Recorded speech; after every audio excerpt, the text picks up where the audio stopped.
And welcome to S24 Rundown. I'm Zainab Ibrahim, and here's our news in brief.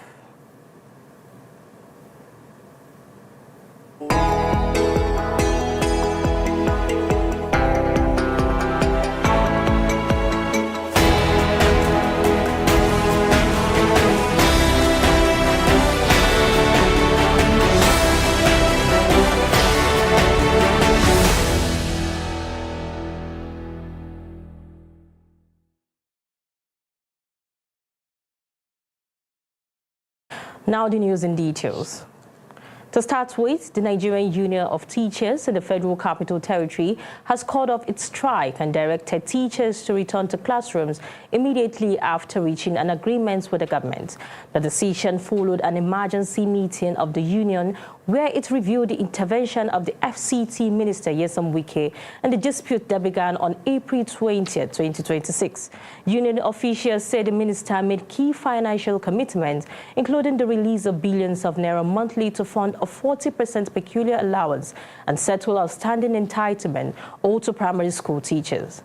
The minister also promised to address promotion-related concerns by reviewing the 2024 promotion exercise and removing restrictive conditions affecting teachers' advancement. Also, the federal government has approved a new structure for civil servant allowances with implementation scheduled to begin on October 1, 2026. The review announced through a circular by the National Salaries, Incomes and Wages Commission covers duty tour, ESTER code, training and other allowances across grade levels 1 to 17. The revised package includes increases in several categories, such as higher duty toll payments, adjusted kilometer rate for official travel, and improved allowances for professional development and sector-specific rules. Despite welcoming the move, the Nigerian Labour Congress criticized the increment as insufficient, arguing that it does not adequately address the rising cost of living and inflation affecting workers. In a different story, Nigerian domestic airlines are considering a complete shutdown of operation from Thursday, April 30, 2026, due to what they describe as unbearable and unsustainable increases in aviation fuel prices. Industry sources say the operators have held several discussions with the federal government and fuel marketers, but no concrete solution has been reached, leaving them with the little choice but to ground flights if the situation persists. The looming shutdown has raised concerns about major disruptions to air travel across the country, as airlines warn that rising fuel costs can make it difficult to sustain operations. The Social Democratic Party has threatened legal action following the reported defection of Senator Ahmed Wadada, who represents Nasarawa West, to the All Progressive Congress. The party insisted that the lawmaker remains its member, arguing he did not formally resign before announcing his move. SDP's National Publicity Secretary Rufus Ayenigba said the party considered the defection invalid and has already referred the matter to its legal department for appropriate action.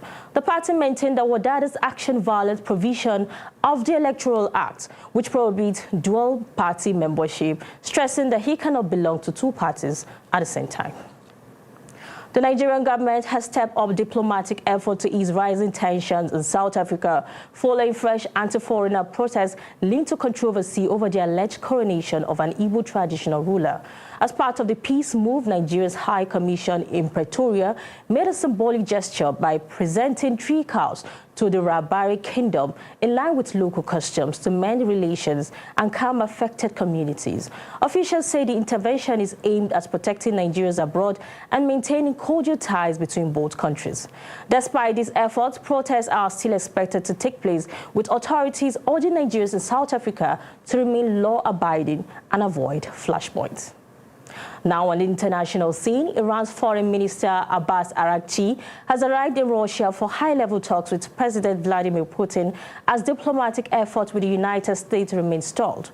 The visit is part of a broader regional tour aimed at strengthening alliances and exploring alternative diplomatic channels after planned negotiations between Tehran and Washington failed to result. Iranian officials have blamed the U.S. for the deadlock, citing what they describe as excessive demands and a lack of commitment to meaningful dialogue. Now moving on to business news with Hadiza Galadima. Let's hold on for Hadiza. Thank you, Zainab. High energy, high stakes, and the bottom line that matters. Good afternoon, I'm Hadiza Galadima, and this is your business update on S24 Rundown, bringing you the pulse of the market and the stories shaping our economy. Starting with the Nigerian Naira has shown resilience as we enter the final stretch of April.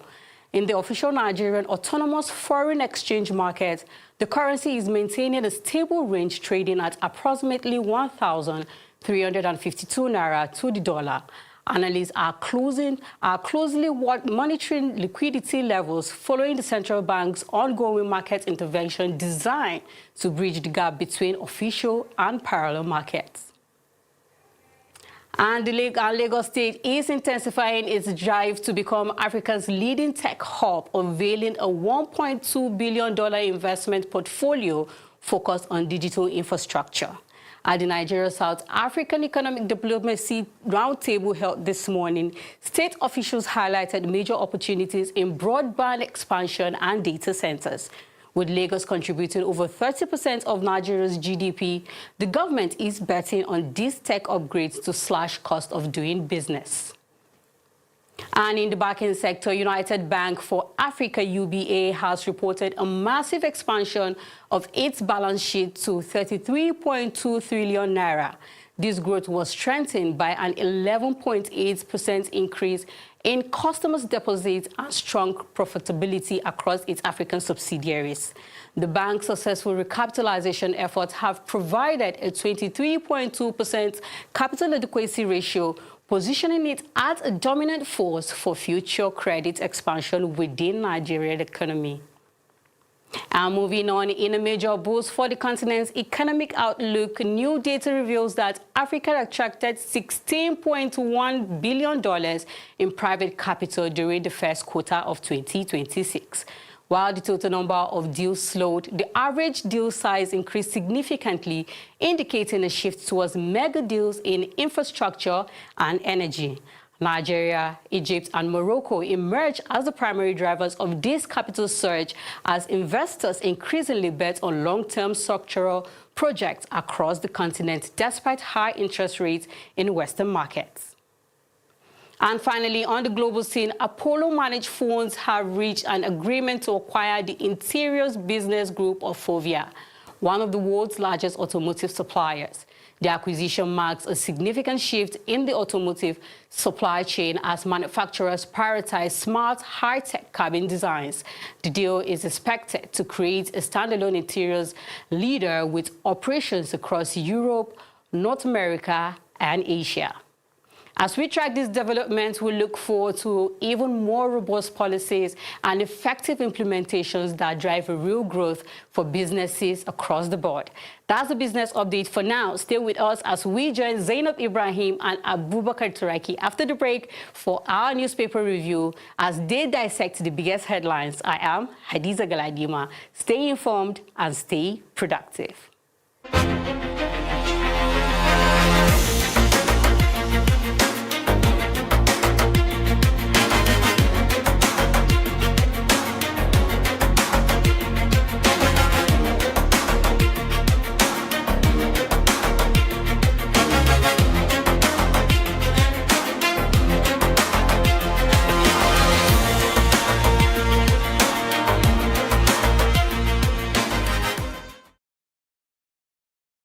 Welcome back from that break, and thank you so much, Hadiza Galadima, for the business news. Now on to the newspaper review, and I'll be doing this with Abubakar Turaki. Hello, Abubakar. Hello, Zainab. Hope you're doing good today. I'm fine. Happy Good New to Week, see Zainab. you. Same to you. Yeah. So we'll be starting with the Punch newspaper, and on its front page it says, PDP ADC blocks reject joint presidential tickets. It's not only ADC, PDP that rejected the joint presidential ticket. There are some minor political parties like Accord Party. They also rejected that. And even within the ADC, the faction of Nafi Ubala also rejected that.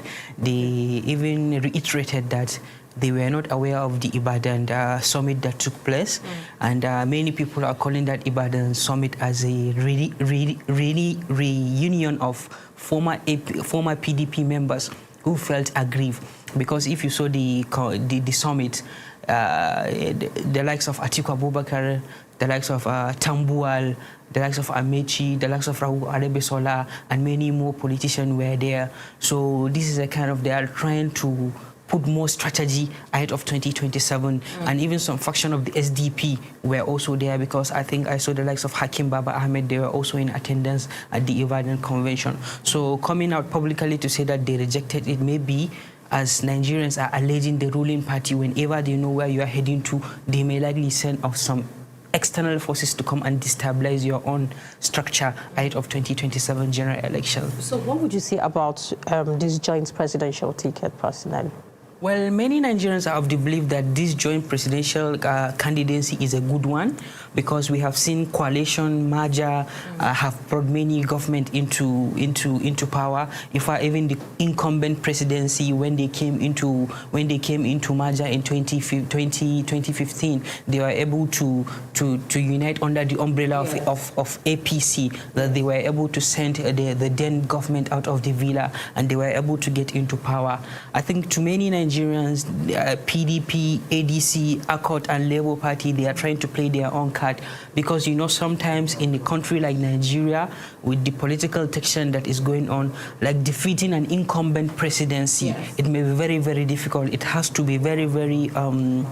They have to play their own card well, because we have seen in the last election that took place in Nigeria, it was 2023, how they were able to divide the vote among Peter Obi, Konkoso, Atiku Abubakar, and the person that won the election, which is Bola Ahmed Tinubu. So they have seen that time the card did not play well. That is why they are trying to unite and bring a joint candidate now. As a result of lack of confidence from this political party, why did they resort at making this?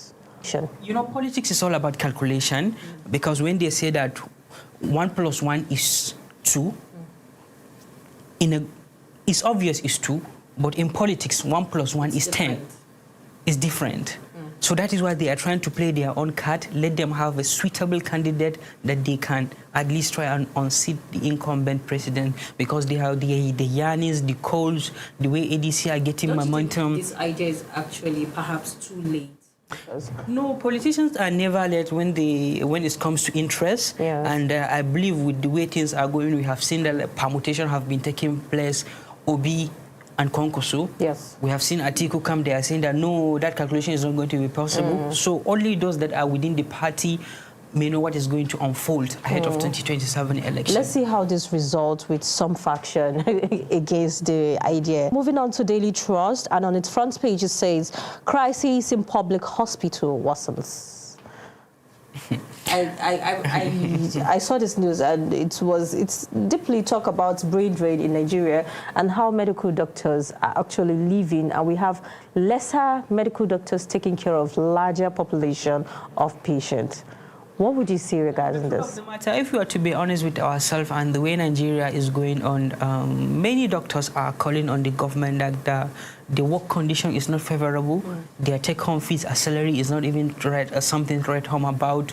And I saw statistics between 2015 to 2025, more than 20,000 doctors have left Nigeria. Yes. This boils down to the level of lack of patriotism. Yes, I was waiting for you to say this. I was patiently, I don't want to just mention it that, okay, you've mentioned that these people are not patriotic enough. I was waiting for you to just say it's actually from lack of patriotism. But you know that we need sane doctors to actually treat patients. Because if you're going to, we're talking about the lives of people. So why is it so hard for the federal government to equip their medical doctors adequately in order for them to be sane enough to take care of patients? Why are you thinking this is from a lack of patriotism? Because if you go outside this country, we call ourselves the giants of Africa. But outside the country, in some other African country, they're doing better to their medical doctors. Why is our own different? Why are you talking about patriotism when you know that these medical doctors also have families at home? Then we are speaking on These medical doctors also have families at home. Then we are speaking on the population, that over 200 million population, and the ratio of a doctor to patient, it's something, should I call it, unimaginable. And the reason why I say this is lack of patriotism, you study here in Nigeria, the government have at least supported you during your education. Let me land. I'm not saying anything. The government have supported you during your education. The little environment or the little equipment that the government provided, at least you should try and minimize and work on it. I'm coming. The health sector is one of the sectors that needed more funding. But if the government is unable to provide all the necessary equipment, all the necessary environment, where will you go? Still, you have to continue managing on that. I'm not speaking from the government side, rather I'm defending the government, or rather I'm defending the doctors that left Nigeria. Yeah. But at least we all believe that there is no country apart from Nigeria to us. And if you go to India, a poor man in India can die for his own country because he believes in the system. He believes that he have no any country apart from India. From the doctor's side, they have made it clear that the funding is not enough, the environment is not enough, and also it is only in Nigeria that you see public hospital. They are merely like... Abubakar, you talk about a poor man, a medical doctor in India would be more patriotic and would want to. But do you know that the population of Indian doctors in other countries is more than the population of Nigerian doctors in other countries? Zainab, do you know? Secondly, you're talking solution. about patriotism. When these medical doctors are saying glaring, it's so clear how some faction of the country are making much more money for just talking in the room. So where is the patriotism coming from? It is hard to ask people to just be patriotic when you're not making the environment sane for them. So let's just be sincere. Let's just not, you know, we are not blaming, we can't totally blame the medical doctors for fleeing to look for greener pastures. Yes, you can't blame them. The solution should be done from the grassroots. Okay, now let's go to solution. Of course, it boils down to the federal government. If we're talking about the solution, we are going back to the federal government. And this is not the first time we're calling on the federal government to make adjustments regarding cases. I wanted to ask you if you are speaking from emotions. I'm not speaking up from emotion. I'm just telling you that... Okay. Finally, we are still on newspaper review, ladies and gentlemen, and still on Daily Trust. It says, Nigerians face rising threat in South Africa.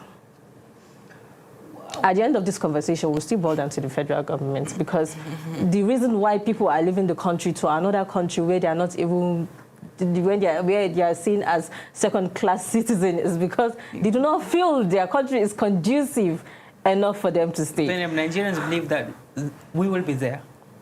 I just talk. Don't tell us that we will be there. Let us analyze. Okay, the issue of this xenophobia that is going on in South Africa and the issue of foreigners in Ghana, I think this is actually a self-centered opinion. Why because did you say that? One of the cardinal pillars of Nigerian foreign policy is Africa as the centerpiece of Nigerian foreign policy. And we have seen when Kwame Nkrumah wrote a book, Imperialism, the Last Stage of Colonialism in Africa, where he outlined they wanted to see a united and prosperous Africa. We have seen how Murtala Mohammed were able to at least make this country, the entire Africa, one place, so that everyone will stay in Nigeria, so that everybody will stay in Nigeria. And we have seen how Gaddafi was trying to make Africa as a single entity. We wanted to have a United States of Africa. I'm coming. Does the law permit foreigners to protest in Africa, to protest in Nigeria? Well, you are allowed to enjoy all the basic amenities that are going there. But what is happening in South Africa and Ghana, they seems to forget all the role Nigeria played in the liberation of most of the African countries. We have seen when Nigeria played a vital role in the liberation of Gambia. We have seen when Nigeria played a vital role when Sierra Leone was in crisis. Nigeria are facing a tough time in Ghana. What is the problem? Do you realize that you'll be treated the way you are treated in That is why country? I told you we have to come back to our own national interest, because your national interest is the reflection of your foreign policy. Yes, in a situation whereby... It's the image portrayed outside that country that measures us so low. That is why... That make them relate with us that way, in that manner. I want to tell you something, Zainab. You know, as I told you, like, our national interest is the reflection of our own foreign policy. In a situation whereby the country is battling with the issue of insurgency, kidnapping. Exactly. And the government is not doing much things to curtail that thing. So definitely, what do you expect outsider to do to Nigerians? We are now seen as criminals. Yesterday, I think today, I saw a video from Ghana.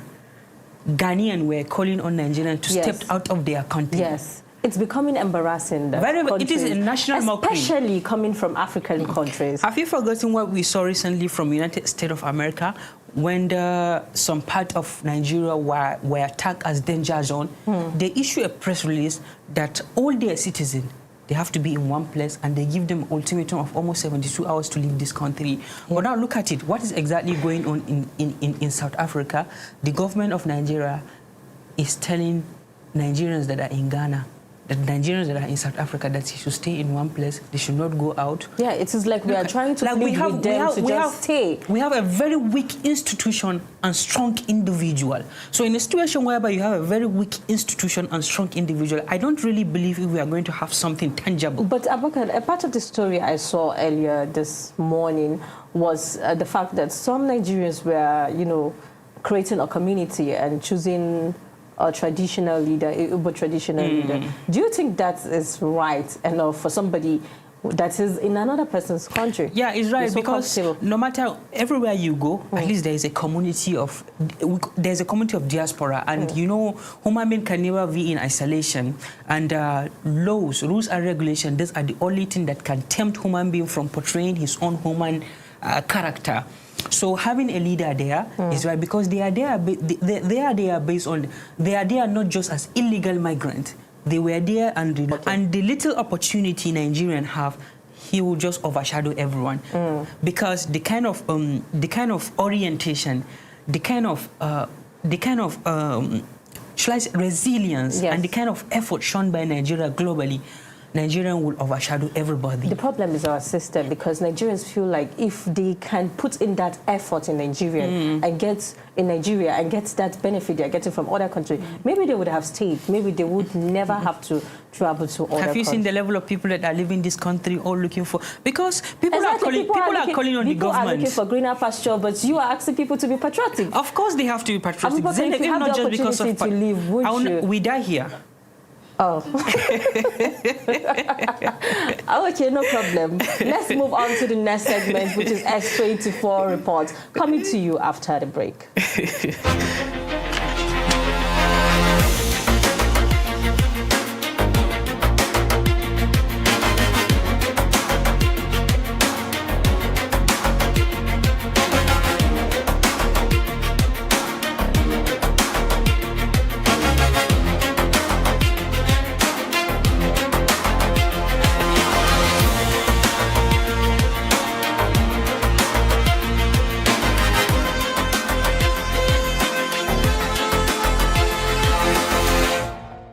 Stakeholders at an event organized to promote mentorship, policy and support for girls in the tech and artificial intelligence usage have emphasized that developmental policies drive girls' participation and inclusivity in technology.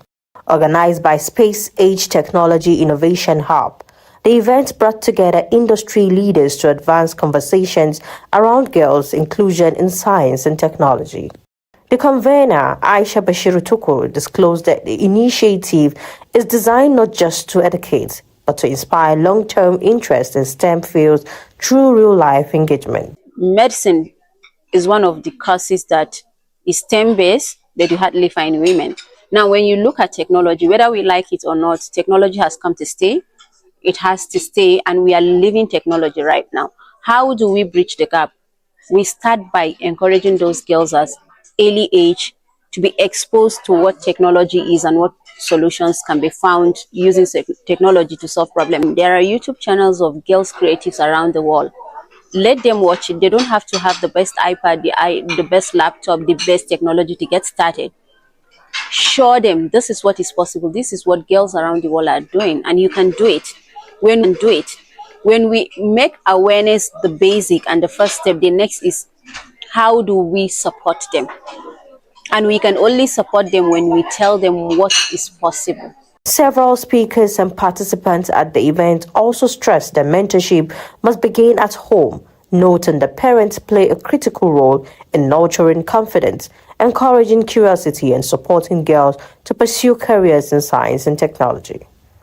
So women need to work on themselves first. They need to know themselves. They need to have a career. They need to be up and doing so that their children will learn from them. Because whether women like it or not, your kids are learning from you. Learn from them. Because whether women like it or not, your kids are learning from you, especially the girls. They see what you're doing and they become what they see you doing. Mentees usually think their mentors are just there to tell you, to advise you, to just direct you. Or you can take your mentor as a personal advisor that you can discuss apart from work life or school life. You can discuss your personal life with, and they will direct you and put you in the right direction to achieve what you want to achieve or become a better person. As a society, I'm talking based on Nigeria, we love copying trends, we love following along. There was this incident where this AI tool allows you to make yourself into a cartoon, and suddenly everybody is doing that. Everybody is giving AI free access to their images. So we're not thinking about the fact that whatever we put into AI is there. It's going to use it in whatever God knows how. So we have to teach people responsible use of AI as well as the ethics that goes with it. There is no gender division when it comes to STEM. From me now, I'm from the scientific background. So I believe everyone can leverage the opportunity for the development of the country. So it depends on the angle and the positioning we are looking at it. So even in terms of basic infrastructure like electricity, you find them with one solar that is being used to power their phones. So we have to leverage those systems because we can't reinvent the wheel. These are things that are already existing, but how do we leverage those systems to reform it so that we're able to uplift it, push it up to the level where we want, and also to do more of advocacy and awareness and then mentorship, putting the girls together, but not just the girls. And one of the issues also is the fact that our approach is not very sensitive. When we are targeting girls, we target them and leave the boys behind. We must take them along. We must take the fathers along, because until and unless the fathers key into the vision, key into the idea before the girls can be able to make it. So, with strong collaboration between families, institutions, and policymakers, stakeholders say more girls can be empowered to shape Nigeria's digital future.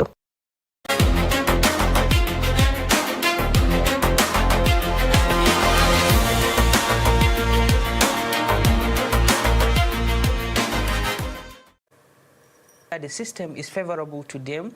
What are the challenges that are being faced by women, especially in Africa and Nigeria, when it comes to political participation all over? We will look into the problems and propose solutions.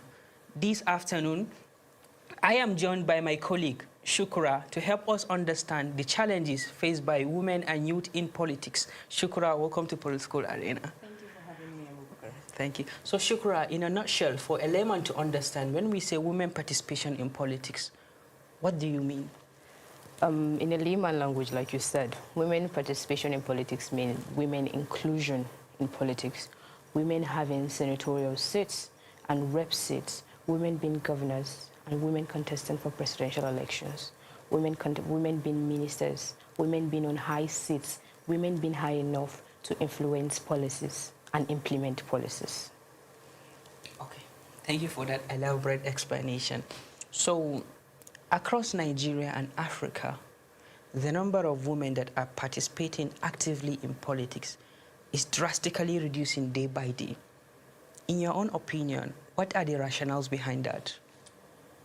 Well, I'll say in Nigeria we have 6 to 7% women in politics. And Nigerian women make up 49% of the population. And we only have 6 to 7% in politics. And in Africa, in some African countries, like Rwanda, we have 67% women in the parliamentary seats. So Nigeria is like really, really low, obviously, 6% you see is very low. The rationale behind that, there are a lot of reasons why women are not included in politics, or women do not come out to want to be involved in politics. What are the reasons? First thing first, before any other thing, is social construct, religious construct, and cultural construct. Emphasis on the cultural and social construct. In a typical African culture and Nigeria, typical Nigerian culture, women are expected to be home builders. Women are expected to be conservative, stay at home, help and support their husbands, take care of the kids, cook, take care of the home, take care of the extended family, and all of that you get. So when a woman says she wants to step into politics, she has become an outcast. Suddenly she has done something she should not do. Nigerian culture and socially, they view politics as something that is just the male territory.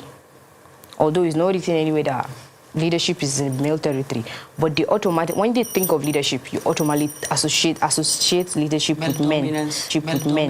Yeah, patriarchy. Nigerian political system is patriarchal. Not just Nigeria, the world is a patriarchal society, because in the world we have 27% women in politics. Do you understand what I mean? But don't you think that a lot of opportunities was given to women, and we have seen where women were able to at least use the little public resources that was bestowed on them in enriching themselves? We have seen the likes of former Minister of Petroleum in Nigeria, how she was able to embezzle a huge amount of money.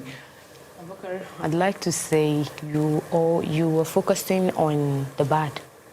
Human beings are bad and good, obviously. Is that not true? Are we not bad and good? Exactly. Good. So you give power to somebody that is not credible. So because somebody is naturally bad, you associate it with the fact that she's a woman. Does that mean women are bad people? Does that mean all women we've given power are bad? The Prime Minister of Bangladesh is a woman. And so far, so good, statistically. Since when she has come in, poverty reduction in the country has been really, really low. Why do you not associate women in power with her? Men are in power, and the country is good. The HDI in the country is very good. And in fact, I think they are one of the happiest countries. And Finland, they are one of the happiest countries in the world. Why do you not associate women power with that? Why do you choose to associate them with the corrupt leaders? Are there no male politicians that are corrupt too? Are there no male politicians that are good? But why do we choose to associate leadership with men automatically, believe they are going to be good leaders? Why can't we not do the same thing for women? Why must we focus on the bad? Okay, coming down to Nigeria. Yes. We have seen situations whereby an opportunity was given to them. Yes. But the belief, the perception, and the culture is actually protecting them. So why do you think that? We are now in 21st century, yes, we are. And I believe there is a lot of awareness have been moving around Nigeria and Africa. So why is it that from their own aspect, why is it that they are not trying to embrace the political system? Let them come out and participate with them, despite all the environment, despite all the settings that were put in place. You made mention of culture protecting them.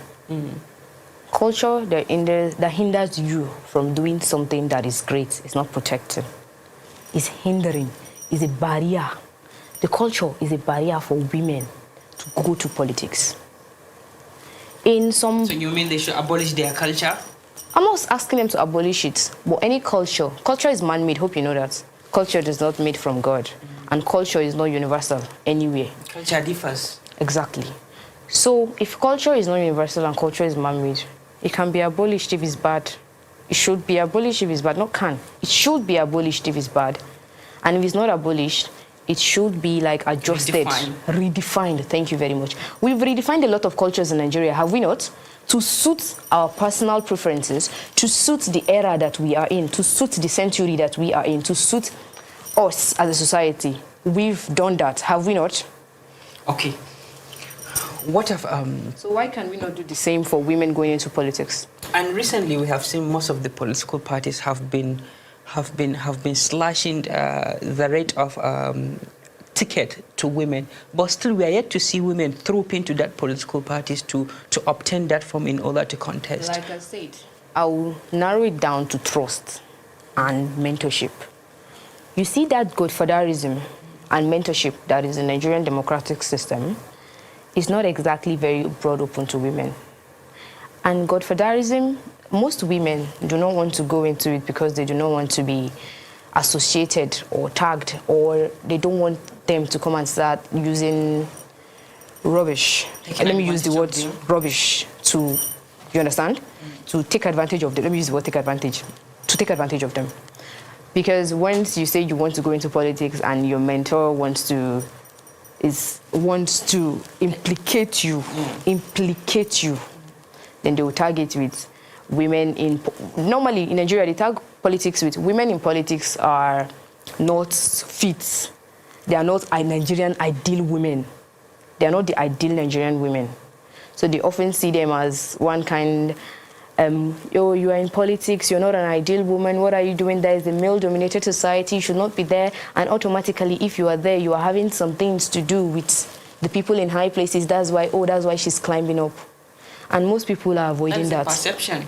It's not a very wrong perception. That's the very... You see, it's a very wrong perception, but it's the perception most people have. That is why they restrict women to... Okay, so how can we break that perception? First of all, we can break that perception by awareness, framing, and agenda setting. We should pass the awareness to younger generations that politics, leadership, policy making, policy implemented is not limited to men alone. Okay, then how can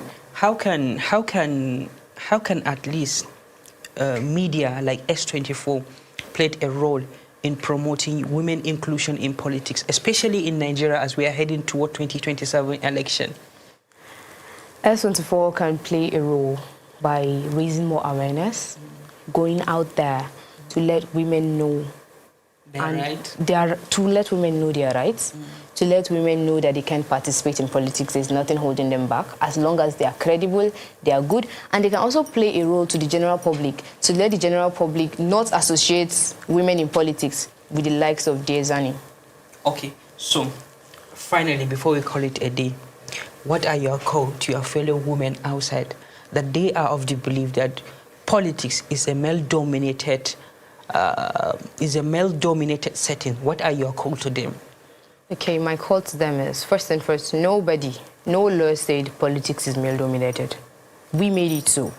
Secondly, if you want your voices to be heard and you want to really, really help the country, help the world, and help the women that are around you, you should come out there. If you are credible, contest, win the trust, and change the narrative that when women are in power, they tend to do it for themselves and they don't help the public. Change the narratives today, not just for you, but for the women coming after you. Thank you so much, Shukra. Thank you for speaking with us on S24 television. That is all what we have on Political Arena. Stay tuned for our S24 documentary. Thank you.